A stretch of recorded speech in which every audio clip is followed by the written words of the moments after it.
is up, everyone? Welcome back to another episode of Stay Hot. I'm Blaiden Kirk, joined as always by my two favorite co-hosts of all time, Matthew Sponhour and Theo Ash. Theo, I see you keep waving these lights back on. For those of you that are listening on like Spotify, Theo is in a dungeon right now, and he keeps waving his arms to turn the lights back on.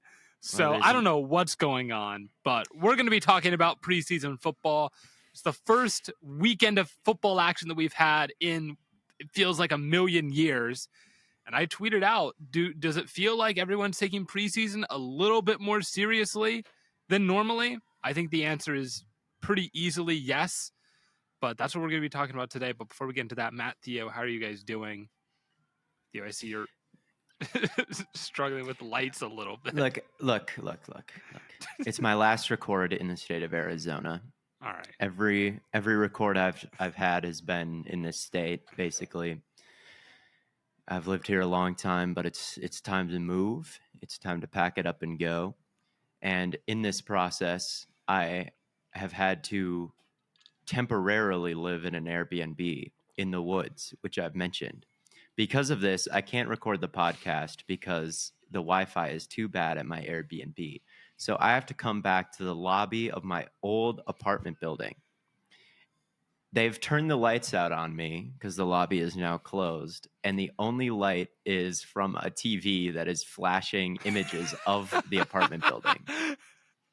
And that is why this annoying effect is happening. But it's either this or record with no Wi-Fi. So I'm sorry if it's annoying, but it's just funny. You'll have to bear with me for one day. But as far as your preseason point goes, yeah, I mean, it's week 1 of preseason. People have been pushing agendas all off season, and it's right. It's the urge to victory lap is just simply too much for some of us out there to overcome. Why do I feel like you're looking at Matt when you say that? Matt is not victory lapping anywhere. I feel like I'm a pretty low percentage victory lapper, but yes, Ivan Pace has been getting a lot of hype, and he has been playing well. He did have a very good game. Yeah, he did. So, I mean, it's week 1 of preseason, but I really don't think he should have gone undrafted. But that's a whole nother conversation. I'm not going to talk about him any more than I already have. Which it's preseason, that's part of it. Should we get into those performances, though? Let's get into those. The real truth of the matter with no agenda pushing. No agenda pushing whatsoever. This is, I think, what is the header in like our Instagram is like 3 guys tell you what opinions to have. That's basically possibly. I don't know. I don't know. I didn't write it, so. As far as we want to talk about of course, the young quarterbacks, the kind of the major 4, Young, Stroud, Richardson, and Will Levis, and we probably can just go in order of how they were drafted, starting with Young, who I think proved that he's going to be the Panthers' franchise quarterback and that he's perfect and just looked wonderful and beautiful, and it's all going to be good and so on and so on. But I thought overall, like, there was very little that he really did. He didn't like ever even push the ball down the field. Granted, like, it was a pretty limited sample size we saw of him, and right. All of his drives ended very quickly, largely not because of him, I'd like to say. The offensive line was very bad. Chenault misread or took a route too deep on 3rd down on his last drive. But I think overall, you at least feel good that he went out there and he looked very calm. Even there was some pressure in his face, and it didn't seem to bother him, and he got the ball out well, and he was accurate when he did get the ball out. Those are probably the things that you're looking for a young quarterback. Not every young quarterback is going to show that in their first preseason game. So I feel good, but did he throw, 7 passes for like 20 yards or something? I'm not going to take away too much from it, but I liked what I saw out of Bryce. Yeah, I think that adjusting to NFL speed is something that is not easy. We saw some quarterbacks really struggle with it this week, which we'll get into.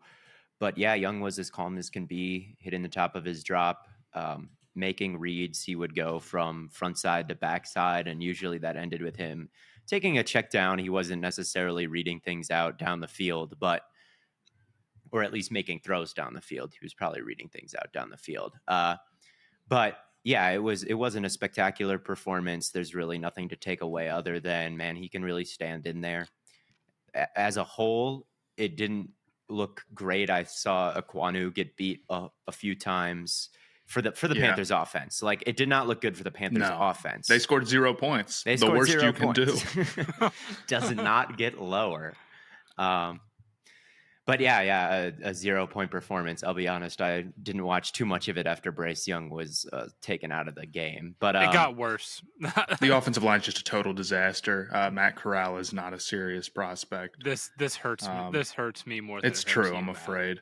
But like, I hate to say it, but like, he looked really rough. He had some okay stuff, but I just thought the accuracy wasn't there, and I don't know if he's going to get a real shot with Carolina anyway. But the offensive line just had a lot of miscommunications, a lot of just, not setting correctly.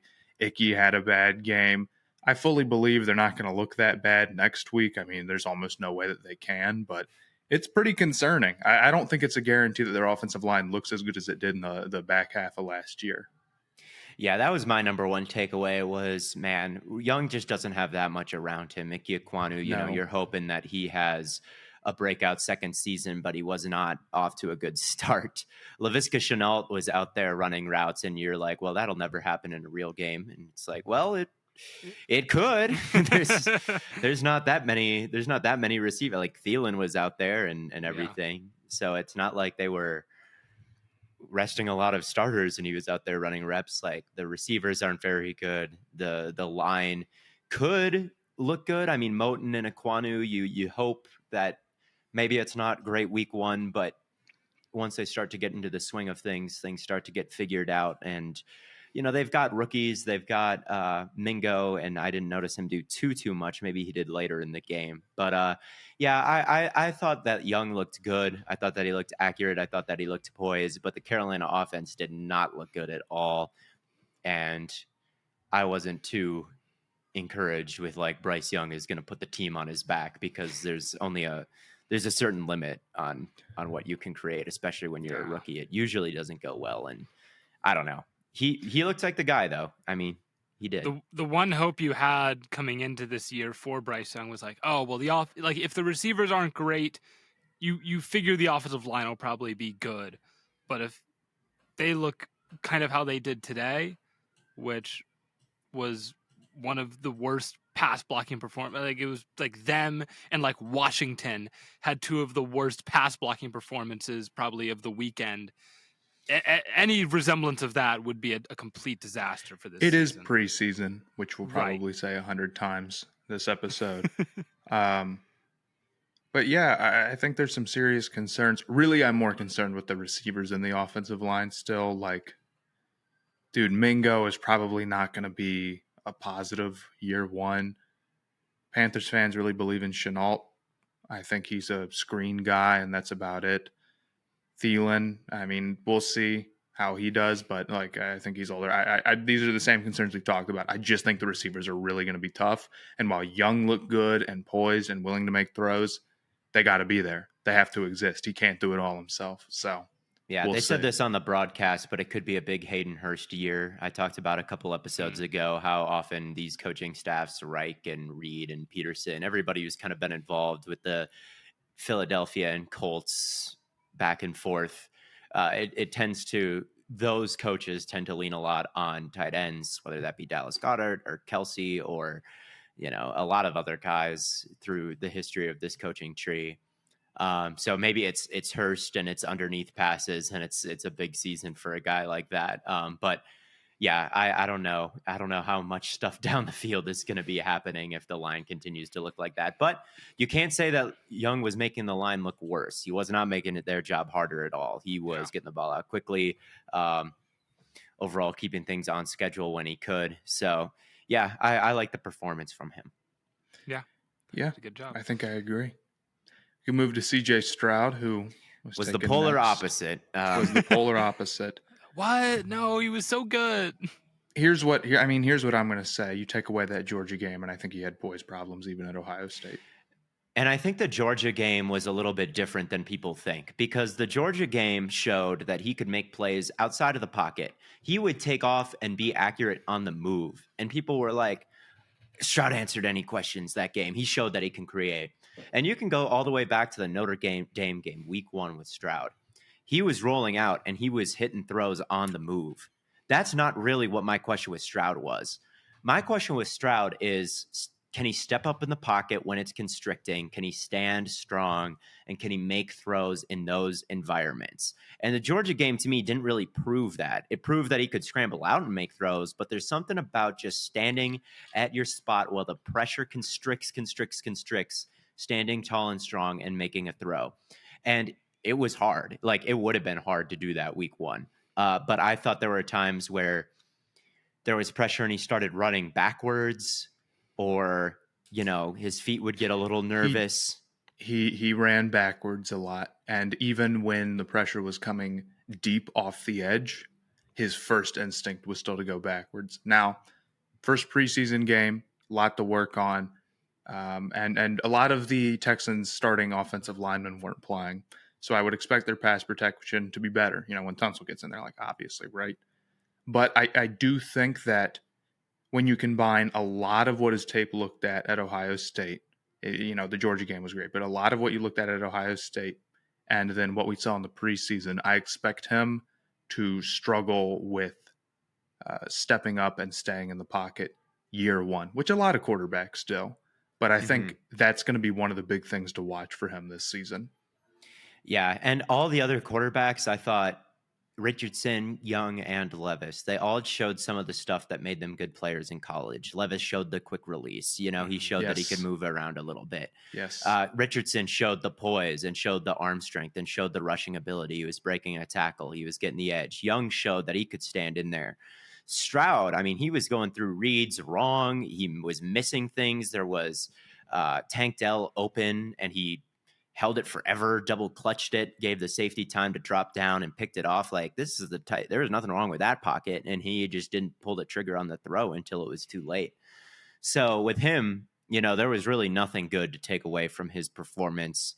No good reps, no good traits. Like, it was bleak. And, it was the only performance that concerned me for the regular season for that reason, or like made me think like, ooh, that could have exposed some things, because like I said, I said this in my Texans record prediction.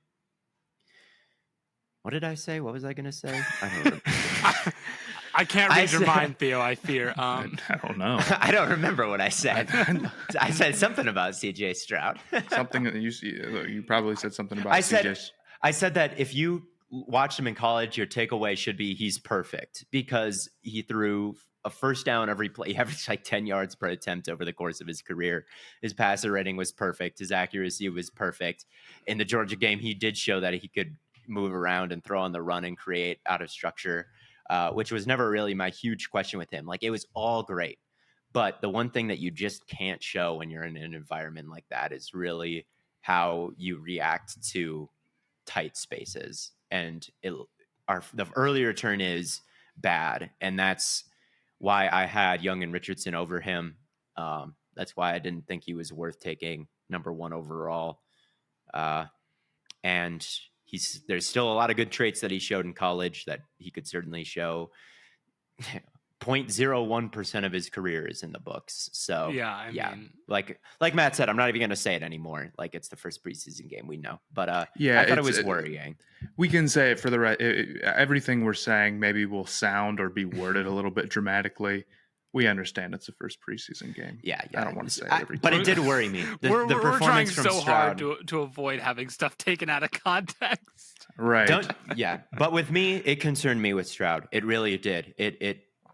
I thought that it was a bad performance. And even though it was the first preseason game, it worried me more than all of the other quarterbacks. And none of them lit it up necessarily. Because it wasn't like mistakes. It was like, here's something that I'm really struggling with consistently. And it's just going to be a big transition, because not only, is he going from, like, Ohio State's pass protection last year was fantastic. I mean, it was ridiculous. And now you're you're getting into a world where maybe you don't have you're not even a necessarily top half pass protection offensive line. Although we'll see how the Texans are this year.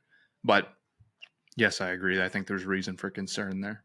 Yeah, it was top 10 pick left tackle. Should be a first rounder. I don't know who their left guard is, what his name is, but he rules.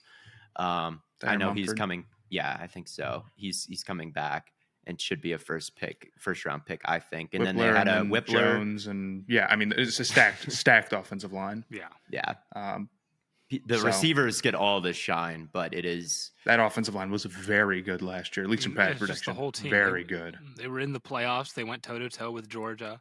Like, Yeah. Yeah, and you can say that about, like, Stroud wasn't under immense pressure during the Georgia game. Like, Jalen Carter got home a few times. There were a few sacks, absolutely. Like, it's going to happen. But there were a couple of times where he made throws from the Georgia game from wide open pockets. Like, that was an even matchup between the Georgia defensive line and the Ohio State offensive line. So, yeah, it's a huge adjustment, and he didn't adjust to it well week one. And we'll see. I wonder if because Mills came in and looked great. Like, Mills was able to move the football on a defense that was suffocating Stroud. So I wonder if it looks this way in the 2 preseason games, if they'll have Mills out there starting week one. Is that a valid concern? They scored touchdowns with Mills. I guess, but like, I don't want to take too much away from that. I think teams do that sometimes. They do it sometimes. But I would expect it to be Stroud. yeah. I would be shocked if it wasn't. So next would be Richardson, who Theo. So originally you were leaning towards Richardson was the best performer of all the rookie quarterbacks. Do you still believe that, or are you? I absolutely the believe Bryce of the Young? 4 that we're talking. I thought he definitely performed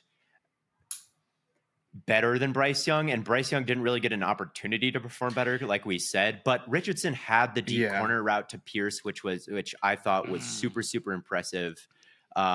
He broke a tackle. There was a kind of a messy read point with Greg Rousseau really settling down, and he's a guy who can play both the running back and the quarterback. Richardson kept it himself, broke a tackle, lowered the shoulder. I thought that was a great run.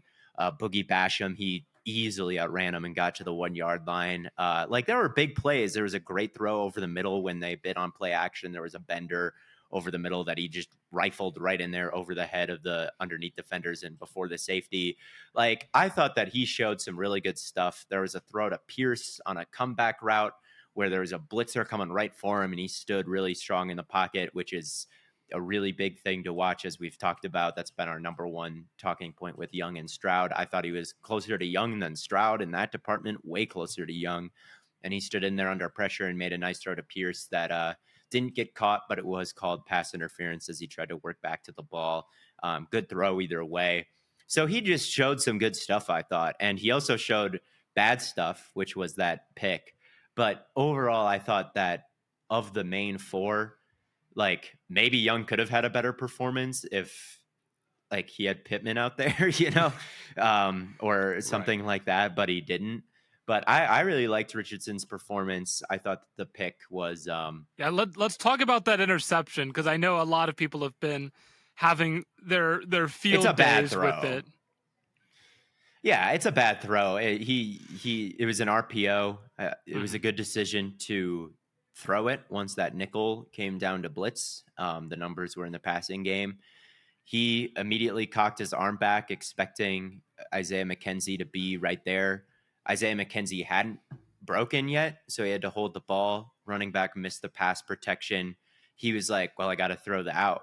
So he threw the out under pressure, and it sailed, and it was picked. And to me, that's just such a preseason moment, a miscommunication both with the wide receiver and with the running back not blocking anybody when there's 2 guys.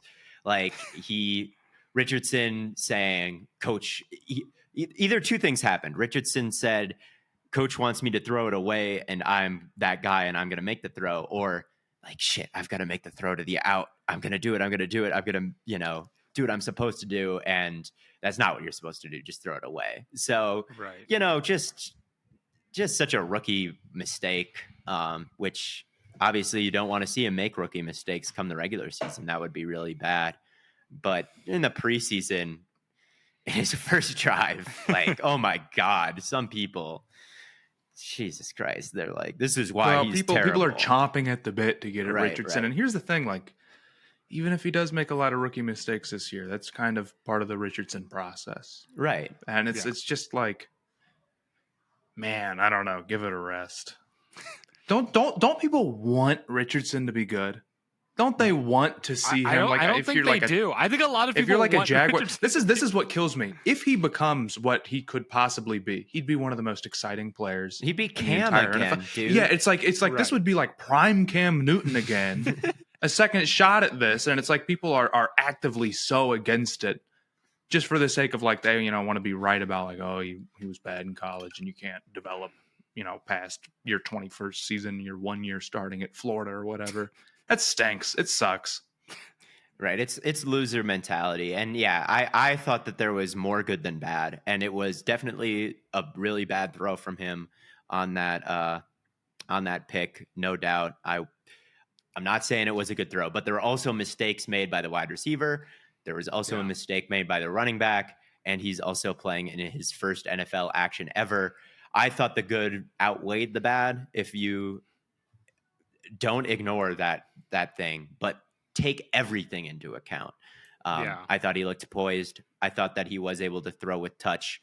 The ball, when it leaves his hands, it's got that effect where it doesn't look quite right. It looks like he could just... Yeah, it looks like a glitch or something that would only happen in Madden, And you could see it on the pick, right, where it's like he's leaping backwards and the ball just explodes out of his hands. And on the corner too, like he's throwing with touch, but that ball is also getting there in a hurry. It almost looks like he could just bring his arm up and let go of the football and it would still somehow go forward. It feels like he gets a little boost or something. He pretty clearly has the strongest arm out of the four. And I thought that you could see that in the last game. Not that that's the only thing, but he was making good reads, like he made plenty of rhythm throws as well. I wish that Pierce catch had been. Dude, if Pierce, sued. Do you know how much that hurts, man? That sucks. It's like the one Cincinnati, Ohio player that isn't like a generational. And here's the thing: Pierce had it in his hand, like he even had it like secured to his chest at one point. It's just like at the very end, it squirted out. So it's like I'm not even giving up on Pierce or anything. It was just unlucky. It's just game one in preseason. We're getting warmed back up, baby. Pierce is now due to catch something awesome. Regression means that he should catch plenty of those in the future. I mean, Jamar Chase dropped passes in the preseason, and then he went on. And Alec Pierce is Jamar Chase. I actually thought Pierce looked pretty good off the line. There was one play where he created just a ton of vertical separation. His releases are really nice, and his vertical separation is really nice, man. He's got a very, very nice, easy to see how that works in the NFL skill set. I'm really excited to watch. He's able to reduce his frame. He really kind of dips his shoulder and gets skinny, and teams try to jam him, but there's nothing to jam because he is like getting small. And at the same time, he's accelerating to an insane degree. And it's something that is, and he doesn't really do much footwork. Like he just goes and it's really fast. And you saw it on that corner route. I thought that, Richardson targeted him for a reason. And there were a couple other plays where I thought he just is like, has such easy speed off the line of scrimmage. He drew a penalty. Like I said, I'm not too concerned about Pierce. And Pittman, Richardson missed him high, and then he threw another one really high that Pittman had to reach up and get. But it's something we talked about. It's like he can throw high to Pittman. It's fine. These guys are tall. These are tall guys. Yeah, he's got like a 40-inch vert. Just like Cam. Dude, Cam throws high all the time. We should get him really tall receivers. Like, dude, this is exactly the same shit as it was 10 years ago with Cam Newton. And Pearson Pittman is a lot better than getting him Kelvin Benjamin and Devin Funchess to do it. Yes. There's a lot of truth to that. I was really excited. He doesn't have Greg Olsen is the problem. He'll never have a Greg Olsen, no.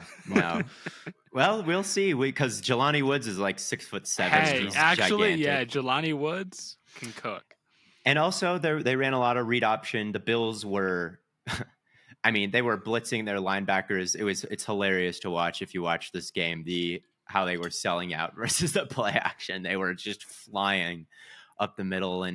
But there were times where I thought you could see the end man on the line of scrimmage really get influenced by Richardson's speed and what that does for you in the running game. You know, it took him out of the fit basically, and the running back was able to run by him or run away from him. And yeah, I thought it was a pretty encouraging thing as long as he eventually works out those hero ball moments. And even if he doesn't, you know, Cam was not above maybe some ill-advised throws at times or trying to force something that maybe name 10 times. people over-exaggerate the negative effects of interceptions. Like, I would rather my quarterback be a little bit aggressive. Glad he threw the interception. I'm just saying. Kirk Cousins this past year threw the most interceptions he's thrown in his entire career, and all of us can agree that this was probably his best season as a passer. Who? Something close to it. Or no, I don't think aggressiveness is always bad. And it's like, if that's something, if you really want to cope about Richardson's pick, you can say like, well, at least he's willing to test tight windows. That is some insane cope. If we're like, it's just like one interception in a preseason game. It's like whatever. It's like, well, honestly, I like it. I think it's the aggressiveness and this is good to see. I'd prefer this over not throwing. It's like, okay. No, I thought no. he looked. He should have thrown it away. It's the Dak Prescott interceptions in practice. And it's like he was. It's true that he may never work out the. That's something that may follow him to the regular season, is him trying to perhaps force things that should not be forced. But it's a problem, but it's not the worst problem to have if it equals big plays. And with Richardson, we saw a couple potential big plays, and we saw a bad mistake. As long as the big plays are there and it's not all the bad mistakes, that's all I want to see from Richardson in year one, really. And like as his career goes on, like let's eliminate the big plays eventually, or don't eliminate the big. Let's eliminate the big plays for the defense eventually. Right. So yeah, I liked his performance. It was my favorite of the four, although certainly it was sullied by some high misses and that bad pick. Yeah, but that brings us to Will Levis. Stay hot legend. I thought he was exactly what he looked like. His pocket presence was exactly what it looked like at Kentucky. He got decked a few times. He's willing to stand in there. He's willing to stand, yes. He's willing to stand in there, but he's slow to process things. So he's just standing there, and then he just gets lit up. And on one play, he was lucky he didn't fumble because he brought the football back, and then he just got absolutely creamed, and he was able to hold on to it. But it's like, dude, you got to be aware of that rush. Yeah, that's that Daniel Jones gene. Yeah, and this is maybe this is too far off, but you know, Kentucky did not have a good offensive line last year. But it's one of those things where I think when scouting, some people are like, oh, well, his offensive line was so bad. And then you go look, it's like, yeah, but some of these are on bad presence. And I always think about Hackenberg with that stuff, where it's like Hackenberg had a really bad offensive line, but he also had that same sort of problem to a higher degree where he would really, really stand in there and couldn't feel the pressure well. I think that's kind of similar with Levis, and it's something he's got to work on a lot. But I thought his release looked good at points. His release has always been fantastic, and quick. Yeah, I thought it looked good. Like the good plays looked really good, where he had some real nice clean throws. It got to the guy, and he throws with his whole body, like the form is there and whatnot. But then, of course, you know, he had a really bad pick that was. I guess I can't remember exactly. There was what was it? He threw an out route late, and it went right through Tariq Stevenson's hands, and it should have been a potential pick. He had an interception, though, no? Did he? Maybe I'm totally wrong. Maybe it was Willis, because they were going back and forth the whole game. I thought that was an interesting. Yeah, they were going back and forth, and maybe I skipped it because I was watching the Levis portions, because we're not going to talk about Willis in this. I thought Willis looked a little bit better. Yeah, I do. I actually think Willis looked like I'm not being like a Willis guy here or anything, but like I thought that when he went in last year, it was like, whoa, he can't stay in the pocket like at all. Like it's not even like real, sitting there and reading and whatnot. It was too fast for him, and it definitely looked like, at least that was, he was making some serious throws. So Levis did throw a pick, but it was a Hail Mary, like basically Okay. a Hail Mary. maybe with I'm 15 seconds misremembering left the in Stevenson one then. Yeah, you probably are, because that was a very clear on the broadcast. He was late on an out. It went right through his hands. And the pick at the end was not necessarily people just congregated in the end zone and it gets batted around and picked. I don't know where that football was going with 12 seconds left in the game, but there was only 12 seconds left. Oh, I watched that, and I didn't see it on all 22. I didn't sit there and break it down. I was just, watching it casually, but I don't think it was like a Hail Mary. No, it was no, you're right. It wasn't a Hail Mary. It wasn't like everybody congregated in it. It was a shot down the field with a few seconds left in the game, but it was a bad miss on what looks like a real concept. But it was somewhere where he was just kind of like, you can tell he's just like, fuck it, we need a touchdown. It's Levis time. I don't believe they had any timeouts left either. So I don't know. It was not a great situation. But anyway, I'm more concerned about the reading things out late and being late to the throw. Yes. And Stevenson being there and taking the big hits, because like Mahomes, you'll never see him get lit up, like guys with really good pocket presence, they just don't get obliterated. Like standing in there is good. And I thought Levis had some really good moments where he was moving around in the pocket and looked pretty comfortable versus pressure. But you can't get too comfortable back there. He had a really good throw rolling out, rolling to his right down the field.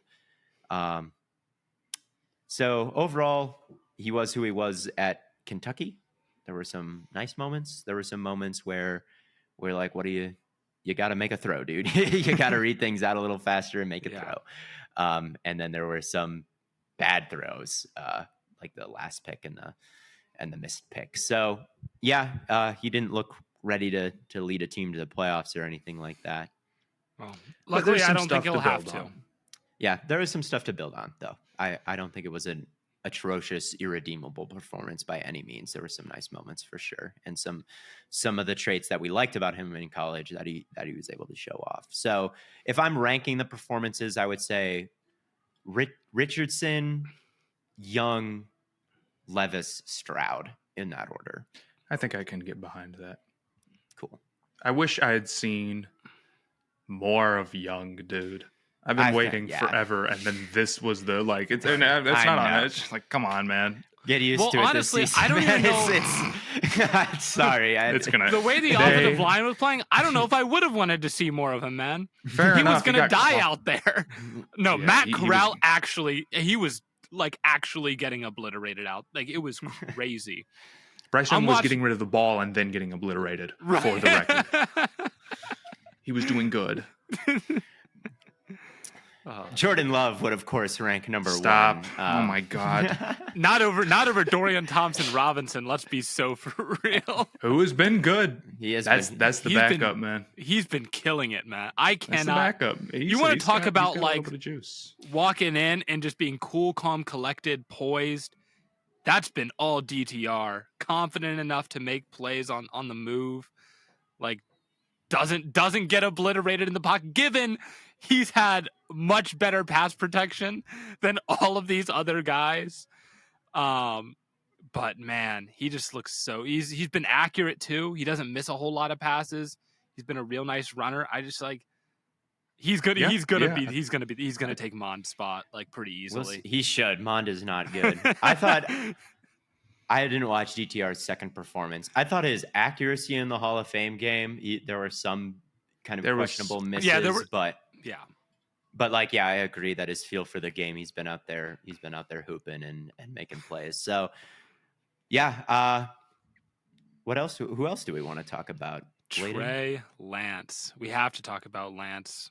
It's his first time playing in a whole calendar year, basically, it feels like. And it was rough to watch. Now, I will say this much. I do think that there is some credit that needs to be given to, like, we look at all the other, like, first-time quarterbacks out there, like the rookies and like Deshaun Watson and Sam Howell out there, almost all of these guys have like a starting receiver out there with them and some resemblance of the starting offensive line. Trey Lance Right. had none of that.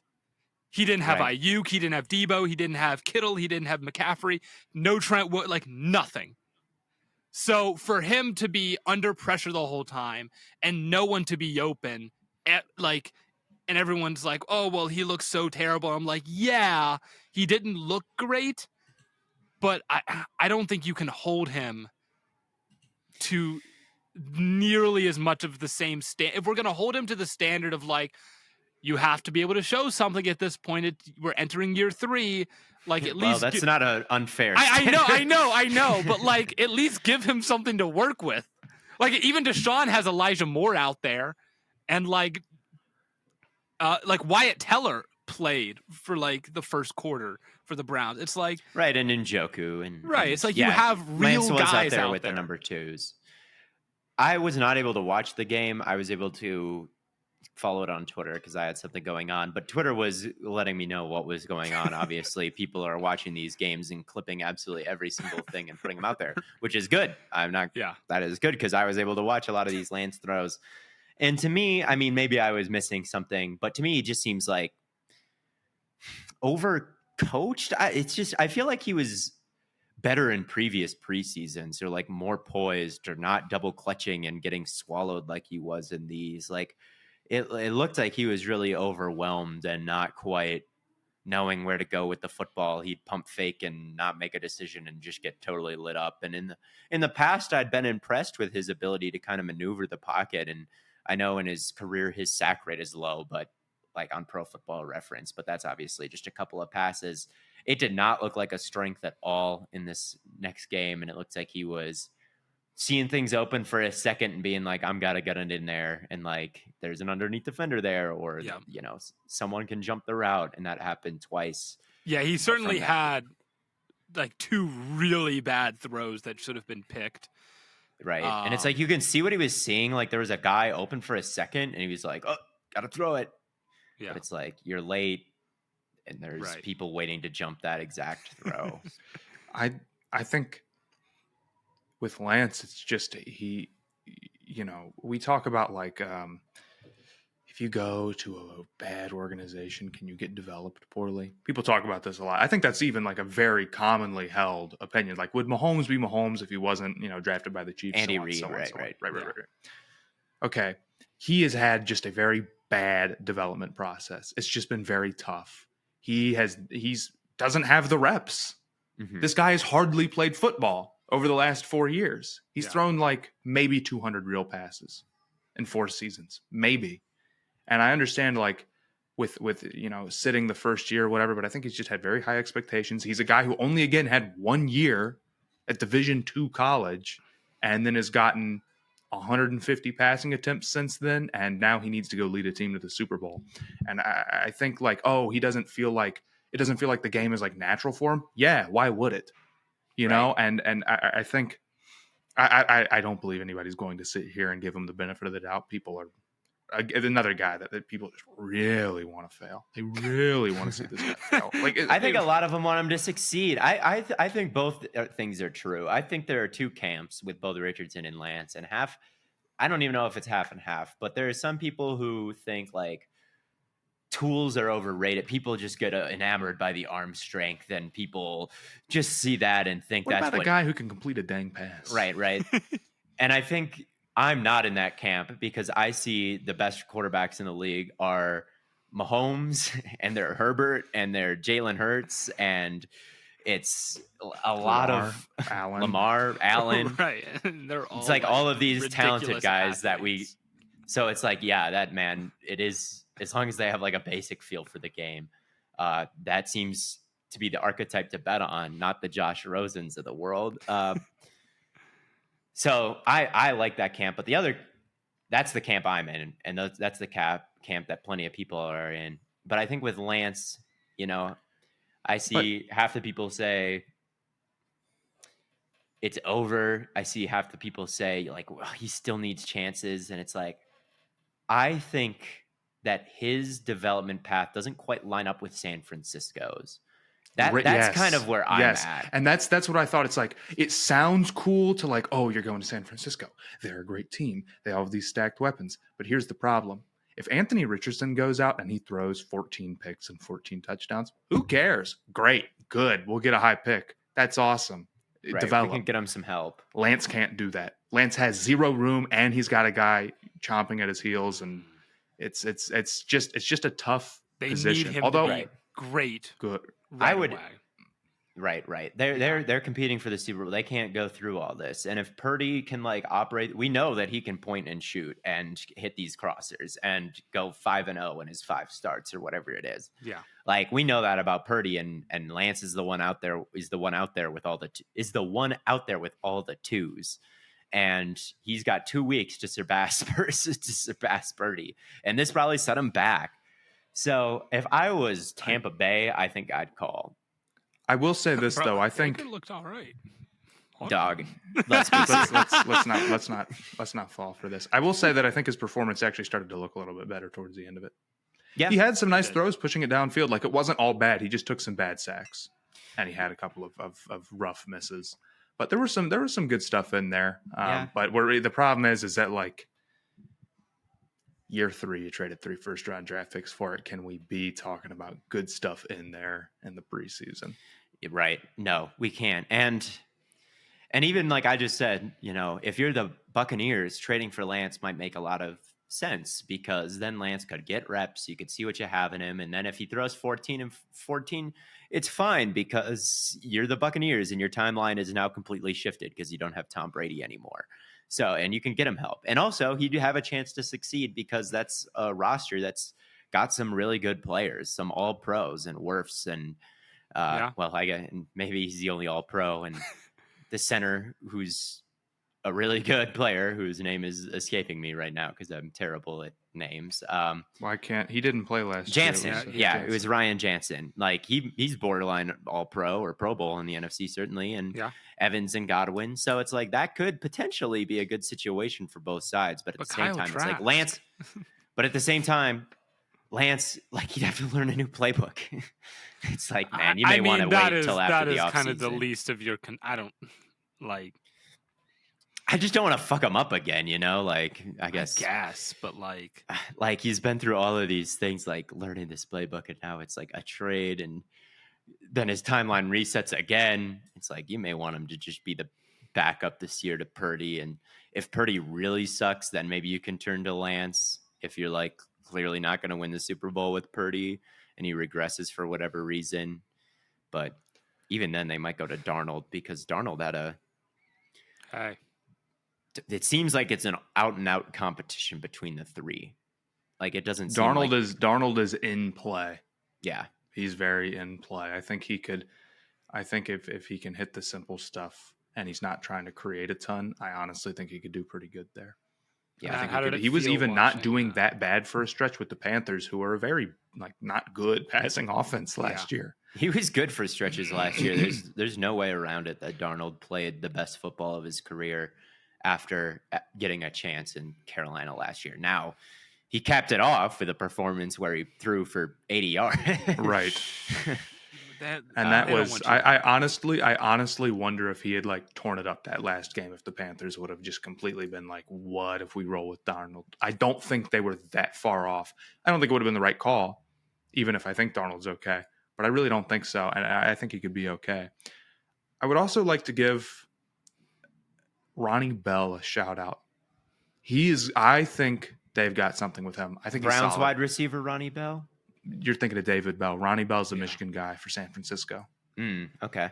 He does a good job getting off the line.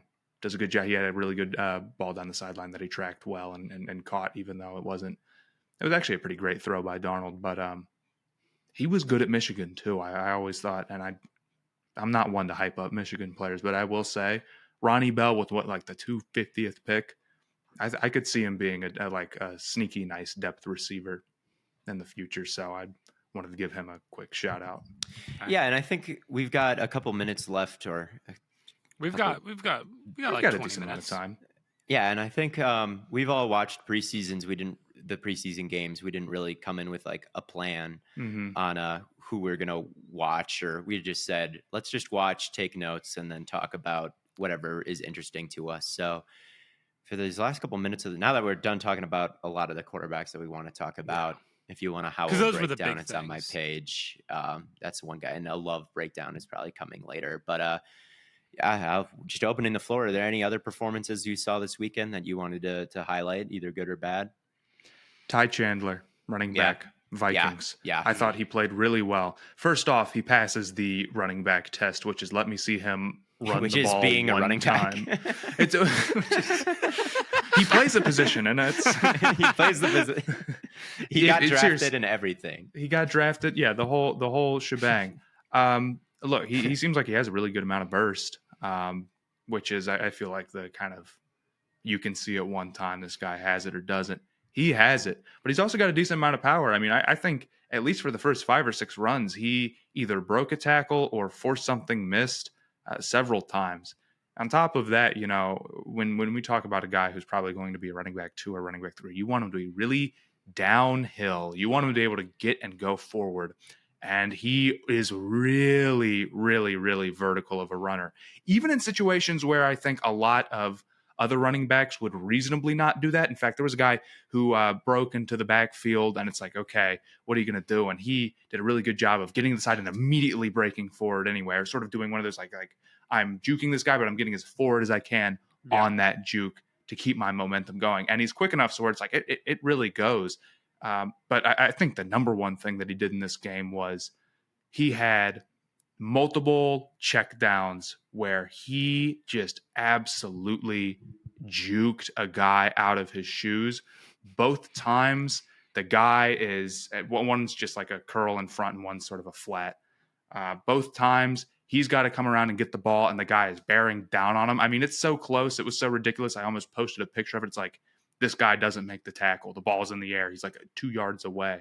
And Chandler just did a really good job of having his back to this guy, securing the catch, and then being aware of where he is, even though his back is turned, and making a move and being able to get around him. And that's a hard thing to balance. You know, it's like, a lot of guys you see struggle with, you know, they want to make a move before they get the ball, or a lot of guys are so scared about getting the ball that they can't make a move. And even if they can, you know, a lot of times if your back is turned, and you just don't know that they're there. Somehow he did, and both of them were highlight reel stuff. He's really, really talented. And I think in a Vikings backfield that is open, and I know McBride is there, and 41 whose name slips me. To me, Ty Chandler looked like he should be the number 2 back for Minnesota. Yeah, and it's not like Madison is an unbeatable number 1 either. So I agree that he looked really fantastic. Would you rather? There are 42. I keep getting cooked for saying that there are 42 backs that I'd rather have than Dalvin Cook. Like to this day, when I say something, here's the real test. Would you rather have Deuce Vaughn or Dalvin Cook? I don't know, but Ty Chandler is a guy like I'd probably rather have Ty Chandler on my roster than Dalvin Cook. And it's like it's week 1 of the preseason. Cook is still not signed, and people still comment like, I'm not listening to anybody who thinks that Dalvin Cook, like, they wouldn't sign Dalvin Cook. Anyway, don't draft Dalvin Cook in fantasy, man. That's what I'll at least say. He goes like kind of high, at least in like the mock drafts on Sleeper I do. Dude, who knows what his like? I think I'd stay away from that. I'll just say I really, really liked what Ty Chandler showed. Yeah, I think that he looked really good. It was really awesome. So I liked basically the Jaguars' entire performance, I would say, versus Dallas. That one throw. Holy shit, dude. There was so many just incredible things that happened in that game. There was a throw to number 83, whose name I couldn't remember Jensen's name earlier, so I'm not going to remember 83's name. It was this really deep route. Looked like a big corner route, like he was headed towards the pylon. Just a bomb, and he made one of the best catches that you'll see. It was really acrobatic in the first half. There was 81 also had a really difficult snag. Trevor Lawrence came in. He threw one bad pick where it looked like he was just out of structure and gave Ridley a chance, and it wasn't quite on the money. That sucked. But the next drive, especially in the red zone, he hung in there under heavy pressure and made a throw to Kirk, who ran a great route. Then after that, he lofted it over the entire second level and hit Zay Jones in the back of the end zone. Kirk's route on the first touchdown, which must have gotten called back, was a sick release. Ridley, you could tell just the way he's moved. He got blown up on a block and maybe didn't run quite the right route on that pick. But just the way he's moving around this training camp and in the preseason game, you can tell that he's really good. And yeah, the depth players, like that touchdown pass was incredible. I thought there were a couple. It was an amazing play, man. Oh my God. It was one of the best throws you'll ever see. Number 83, like I mentioned, you go back and watch the play. Jacob Harris had one of the best catches you'll ever see. 81 on a slant made an amazing play. Like, I really thought the Jaguars looked sharp. I saw Evan Ingram spring some key blocks.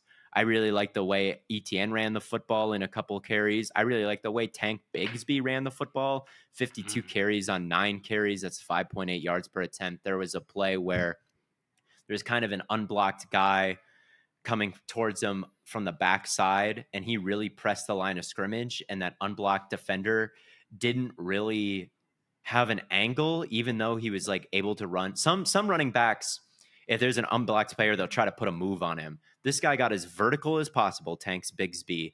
The backside defender couldn't quite hold his line tight enough to the wide receiver, so he overran him. And then Bigsby bounced it outside and picked up a nice 6 or 7 yard gain. That's something I see. I think Rashad Penny is good at that. And it's how he's been able to be so efficient, is like that type of stuff, like that kind of nuances. So I thought their 1-2 punch looked good. I thought Lawrence obviously had the bad moment, but then afterwards made some great throws. Just the depth was making spectacular plays all over the place. And then the other guy I want to shout out from that game was Jalen Tolbert, a player that they've been hyping up this preseason. He did nothing last year, absolutely nothing, even though he was a high pick, but he made a really acrobatic catch on the sideline, down the sideline. And then he ran a route. He released vertically and then really snapped down like it was just going to be a hitch. And then the linebacker like really drove on that. And then he just kind of casually, slowly didn't overrun the route or run himself into space. Just after that break, went upfield. The linebacker totally lost him, and he caught a touchdown at the end of the second half. Now, that linebacker was something called quarterman, number 50, but I thought that was a nuanced route, some salesmanship, and then he made the acrobatic catch. And then I thought Mozzie Smith looked pretty stout in that game as well. He's someone who really came off the ball. He really came off the ball low. There were times where I paused it right at the point of contact and everybody else was standing straight up, and he was just playing around the lineman's stomach. It's like, man, that guy looks hard to move. So it wasn't a perfect day for him, but there was a play where he got double teamed and pushed over and then popped right back up and was there to make a tackle. And yeah, I thought that those were some of the takeaways from that game that I watched. Yeah, there were a lot of, I thought, good moments from this preseason weekend. I thought, if we were going to talk about how bad the Panthers' offensive line was, I think we also have to give credit to how good the Jets were at creating pressure. Jermaine Johnson was getting so much push on the right tackle. It was insane. It was like every time he came off the ball, he just completely like Matt looks like he disagrees. You're right. We know, bro. He's like, I saw it, man. I don't need to hear about it again. Go ahead, though. I'm sorry. No, he was just blowing up the play every time, and it was And I was like, he only had like 2.5 sacks last year, and he wasn't like cleaning up the sacks in this weekend's game, but he was always in the backfield. It felt like, or he always had an offensive lineman on his heels, and then like. Who else was I looking at the head? Like the Browns defense, I don't need to talk about them. Everyone's heard me talk about like how good the Browns are going to be this year. But like the Browns defense was getting after it. Just the front four without Garrett looked completely on another level. Yeah. There was a rush, not to interrupt you, but to expand go on this for point. The safety, I really loved that rush. It really featured Zadarius Smith on Wiley. Yeah. The defensive tackle to Zadarius Smith's side was lined up as a 2 technique. That means he's directly head up over the guard and really straightforward. So the guard couldn't provide inside help on Zadarius. Zadarius headed right for Howell on Wiley. And then after he was kind of clear of the other offensive line help, you saw 2 guys stunt outside, play contain. And then you saw Okoronkwo cut inside and cut off any lane where Howell could have scrambled right up the middle. And I thought that was such a good example of the Jim Schwartz defense. It really highlighted one guy, Zadarius Smith. It manufactured a one-on-one for him, and he took it inside. There would have been chip help if he took it outside. But they didn't let the guard help him.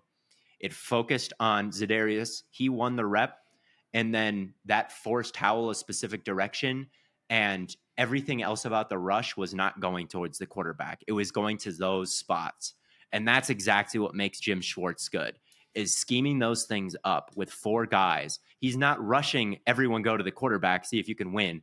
It's we are meticulously studying where every quarterback likes to throw the football and how they react to pressure from certain spots. From there, we're going to those spots. Like one guy goes here, you go to the next spot. It's really, really good stuff. And it's why he's top 10. And now he has Shelby Harris and Garrett and Zadarius. This defensive line is ridiculous. They're going to get so much pressure. You saw him get after it in these ways versus the Washington ones. There was another thing that he did is he would show Howell a rushing lane. Like everyone would part and there'd be like a very clear rushing lane for Howell to go through. But JOK is the spy. So they want him to rush it, like they're and JOK is the perfect guy for that too. Right. Also, does Jeremiah Wusu-Koramoah look bigger to you guys? Like it looks like he put on like 15 or 20. I thought it looks like he put on like 15 or 20 pounds. I'm like, damn, 15 pounds. Last year, to me, he looked like a short, like a small, like a safety, basically, is what he looked like to me. And now, to me, he looks like a linebacker more, if that makes sense. I don't know. He did look good. I thought the Browns as a whole, I thought their first drive, I might have to adjust the record prediction if they continue to look good in preseason, but they drove right down the field versus Chase Young. And I saw Jonathan Allen and Daron Payne out there, and they showed some creative stuff. They handed the ball off to Elijah Moore, and that was a big play. The option stuff seemed to be working a little bit better. But then once they got to the 1 yard line, I thought the play calling was bad, and they got stopped and didn't come away with any. Yeah, I mean, no Chubb. They didn't have Chubb. You're right. They couldn't just. You would put Chubb in on that situation. A bit too much lateral movement on the goal line there, so they didn't come away with any points. But yeah, I thought the Cleveland ones looked good against the Washington ones. They didn't have Ford either, for the record. They didn't, which was super weird. Why didn't they play Ford? Well, you know what? No, you know what I actually thought was a little weird. Yes, he did get hurt. It's over, bro. This sucks. I thought it was the Browns. The Browns put out like their beginning entire. Of that year sucks, man. The Browns put out like their entire starting offensive line except for one guy. Yeah, I saw Batonio get interviewed on the sideline. Yeah, I thought it was really. They had Teller, they had Jed Wills, they had Ethan Pochik, and they had Conklin out there. But I mean, I guess Batonio's like a perennial all pro, but like, I don't know. One thing I thought looked bad was the Tennessee offensive line. Expected. They allowed 8 sacks versus the Bears. It's going to be the worst offensive line in football, I think. I think it's going to be right up there. Maybe I didn't like Skoronski's performance. I was a little lower on Skoronski than everybody else. Everybody else was like, dude, Skoronski, throw him out there. He's going to be – this is me victory lapping after one preseason performance. So let me be clear. It was – I didn't watch too much of it. Was Skoronski lined up at guard or tackle? He was the left guard. Was the left guard. And even at guard, he was a little like everyone's like, move him to guard. He'll be an all pro there. Maybe he runs into problem as a tackle. But even at guard, I think guys are able to get hands on him first and create knockback. And I think on one-on-one situations, like him creating push, there were times that TJ Edwards, the linebacker for Chicago, blew him up at the second level. Just put his shoulder down. He went flying. There were times where he was getting bench pressed into the backfield on that first drive. Now it was one drive, but it was something that worried me a little bit. Now they did score on that drive, but a lot of that was Malik Willis moving outside the pocket, not necessarily a true pass blocking set. And then a toss out to Spears, who looked fantastic. He delivered a nasty stiff arm to Eddie Jackson, looking like Aaron Jones at that size with that type of stiff arm. That's the Aaron Jones special, which is unfortunately why he fumbles a lot. But he's got a nasty stiff arm.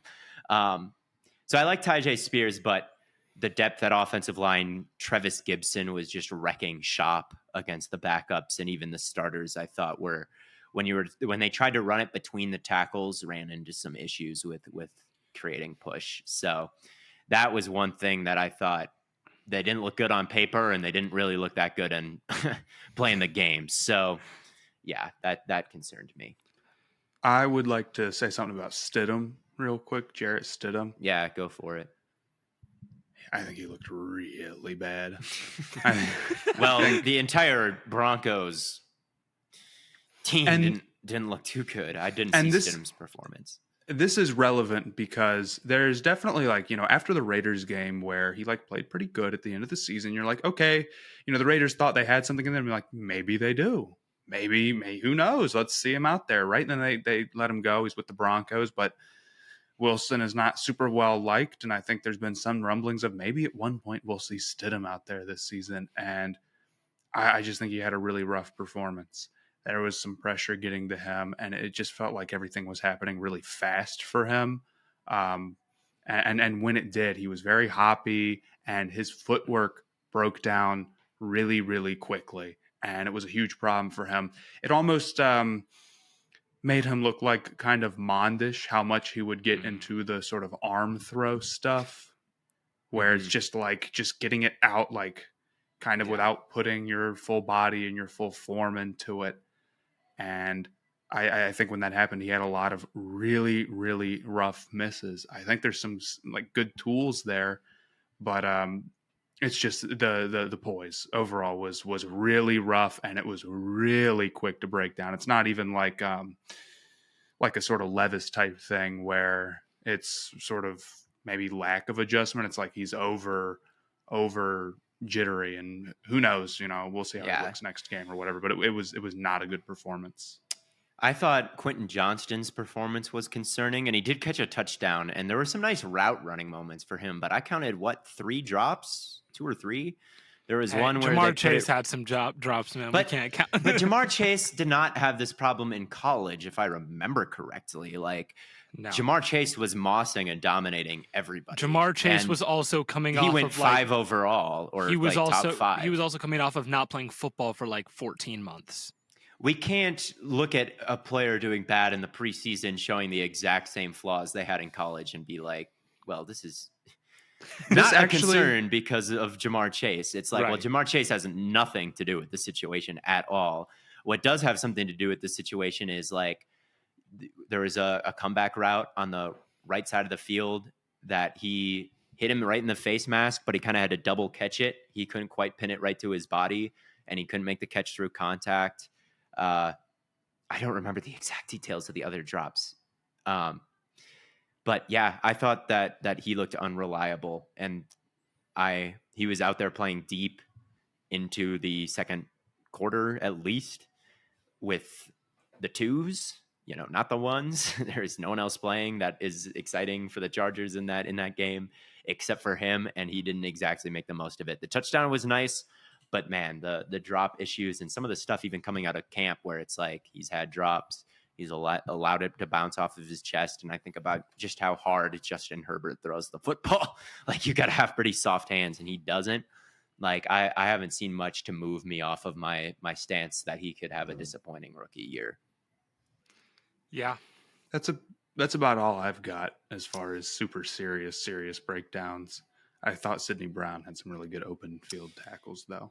I thought Carrington Valentine is a Packer. If I'm going to plug some Packers real quick, Carrington Valentine just looked like prime Deion Sanders against the Bengals, and he's from Cincinnati, and he had his breakout game versus the Bengals, and I'm like, this is enough of a Cincinnati connection that it is certain to to be real and not just a flash of the pan. So did not attend Cincinnati University, but didn't go too far away over in Kentucky. So we accept that.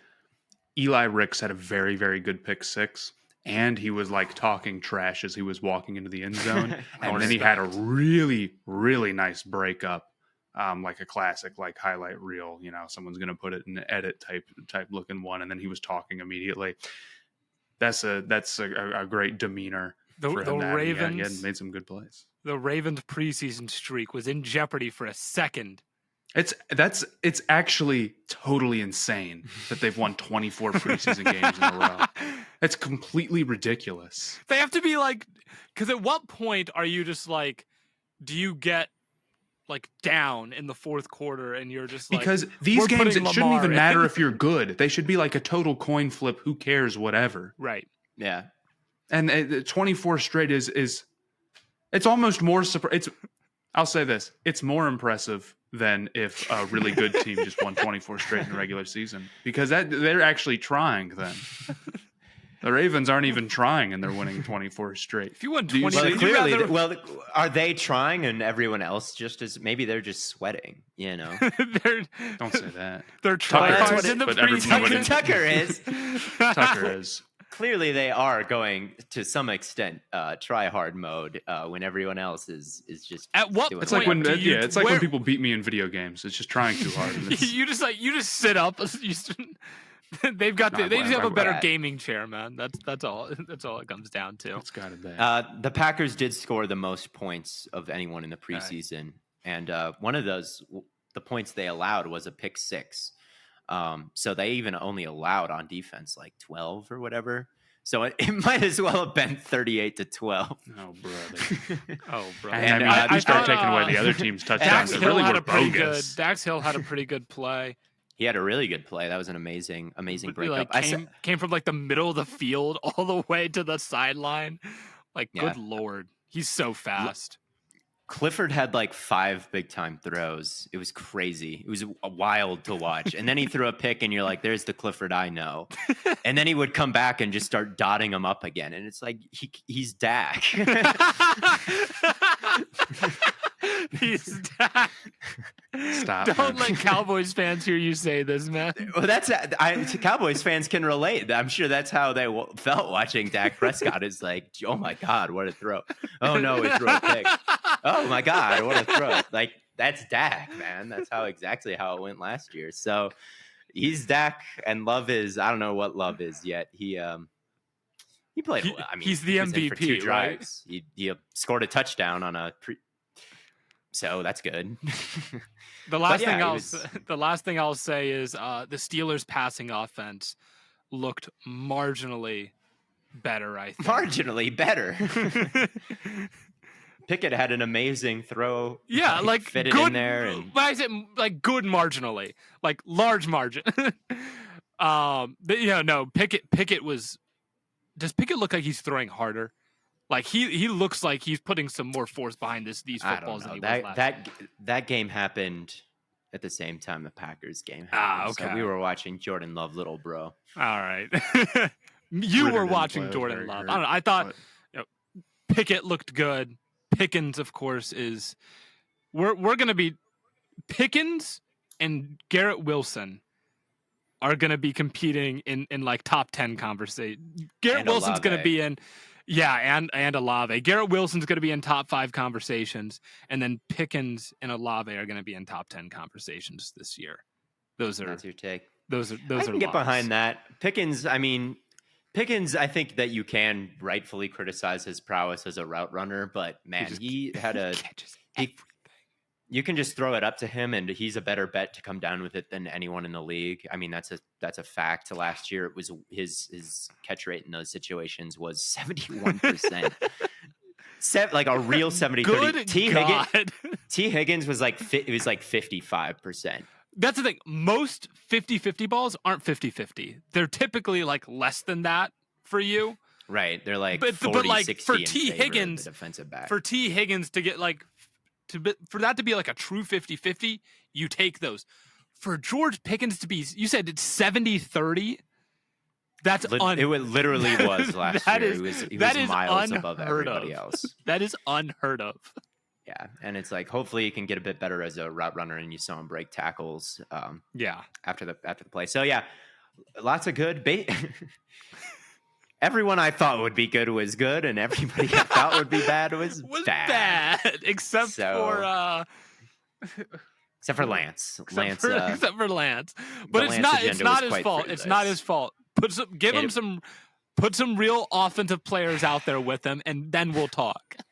I can't defend Lance's performance, even though you're right, Matt, that he did look better by the end, and you're right, Blaiden, that the number 2s were out there. But the Lance agendas are officially on hold until further notice. So unfortunately, that's just the way it's going to have to go.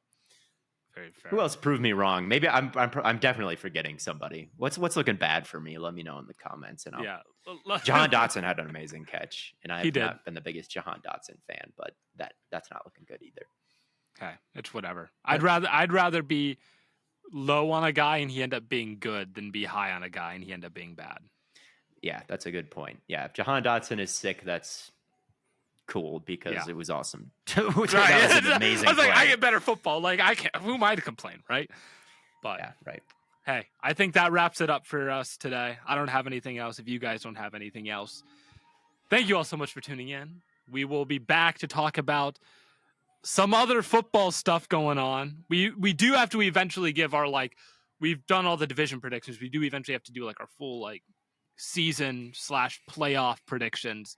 So we'll do those at some point. We'll be watching the rest of the preseason games that come up. But until next time, thank you all for tuning in, and we will catch you on the Flippity Flop.